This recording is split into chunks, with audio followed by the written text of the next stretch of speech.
안녕하세요. 성경을 읽다 보면 이 방대한 이야기를 하나로 꿰뚫는 어떤 거대한 흐름이 있다는 걸 느끼게 되는데요.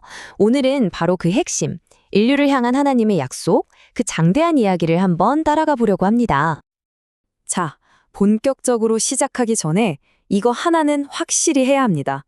바로 언약이라는 단어인데요. 우리가 보통 생각하는 서로 조건을 걸고 맺는 그런 계약과는 차원이 다릅니다.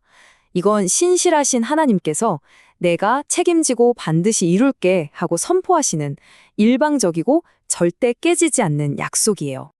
그리고 이 한 문장, 이게 바로 오늘 우리가 나눌 모든 이야기의 심장이라고 할 수 있습니다. 하나님이 맺으시는 그 모든 언약들은 결국 이 관계, 내가 너희 하나님이 되어줄게, 너희는 내 백성이야 라는 이 친밀한 관계로 모아지거든요. 그럼 이 거대한 약속의 이야기는 대체 어디서부터 시작되는 걸까요? 네, 바로 모든 것의 시작, 온 인류를 향해 주셨던 첫 약속들에서부터 출발합니다. 처음에 아담 안에서 인류가 하나님을 떠나버렸죠. 하지만 하나님은 그걸로 끝내지 않으셨어요. 노아를 통해서 온 세상에 다시는 물로 심판하지 않겠다는 보편적인 약속을 주시고요. 그리고 나서는 이제 카메라 렌즈를 줌인하듯이 한 사람, 아브라함에게 집중하십니다. 그를 통해 당신의 백성을 만들어갈 구체적인 계획을 시작하신 거죠. 와, 근데 여기서 정말 놀라운 장면이 나와요.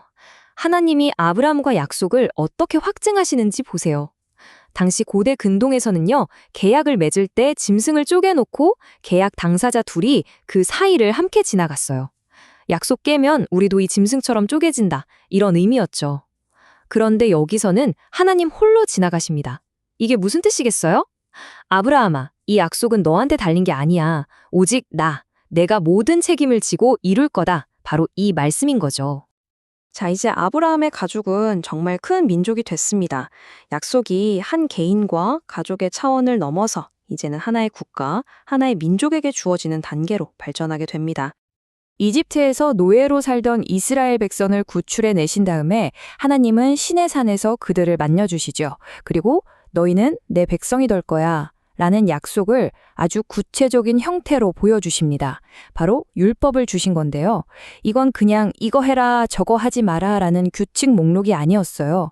하나님의 백성다운 공동체, 하나님의 나라를 어떻게 만들어가야 하는지에 대한 청사진이었던 셈이죠. 이제 백성은 민족이 되었고 그들에겐 나라의 기틀이 되는 율법도 생겼습니다. 그럼 그 다음엔 뭐가 필요할까요? 네, 바로 리더, 왕이 필요했죠.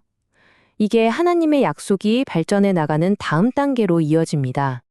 하나님께서는 다윗 왕에게 정말 엄청난 약속을 하십니다. 바로 그의 후손을 통해 영원한 왕위, 결코 무너지지 않는 영원한 왕국을 세우시겠다는 약속이었죠. 그런데 여기서 큰 문제가 터집니다. 인간 왕들은 계속 실패하고 백성들도 끊임없이 하나님과의 약속을 어기는 거예요. 결국 나라는 둘로 쪼개지고 백성들은 이방 나라의 포로로 끌려가는 신세가 됩니다. 이제 모든 게 끝난 것처럼 하나님의 약속도 실패한 것처럼 보였죠. 이 처참한 실패는 아주 근본적인 질문을 던집니다. 아니, 인간 쪽에서 이렇게 약속을 지킬 능력이 없는데 도대체 어떻게 하나님의 약속이 이루어질 수 있다는 거지? 이 질문이 수백 년 동안 이스라엘 역사 위에 무겁게 드리워져 있었습니다. 그 절망적인 질문에 대한 답이 놀랍게도 예언자들을 통해 선포됩니다. 바로 새 언약에 대한 약속이었죠. 이건 이전과는 완전히 차원이 다른 정말 근본적인 해결책이었습니다. 바로 이겁니다. 문제가 율법 자체에 있었던 게 아니었어요. 진짜 문제는 그걸 지킬 수 없는 우리 인간의 마음이었죠. 그래서 하나님이 말씀하십니다. 이제는 내가 법을 돌판이 아니라 너희 마음판에 직접 새겨줄게. 이건 외부에서 오는 규칙이 아니라 아예 속사람을 바꾸는 내적인 변화에 대한 약속이었어요. 그리고 이 놀라운 새 언약은 그냥 좋은 아이디어나 이론으로 그치지 않았습니다. 한 분, 바로 예수 그리스도를 통해 현실이 되죠. 예수님은 이전의 모든 언약의 요구를 자신의 삶으로 완벽하게 이루시고 십자가에서의 죽음과 부활을 통해 우리가 하나님과 완전히 새로운 관계를 맺을 수 있는 길을 활짝 열어주셨습니다. 자, 그럼 이 수천 년에 걸친 언약 이야기가 오늘을 사는 우리와 무슨 상관이 있을까요? 바로 여기서부터 이 거대한 약속이 우리 각자의 이야기가 됩니다. 그럼 이 새 언약이 약속한 내적인 변화, 이건 어떻게 실제로 일어나는 걸까요? 예수님께서 새 언약의 길을 여셨고 그 결과로 약속된 성령께서 믿는 사람들 마음속에 직접 들어와 사시기 시작합니다.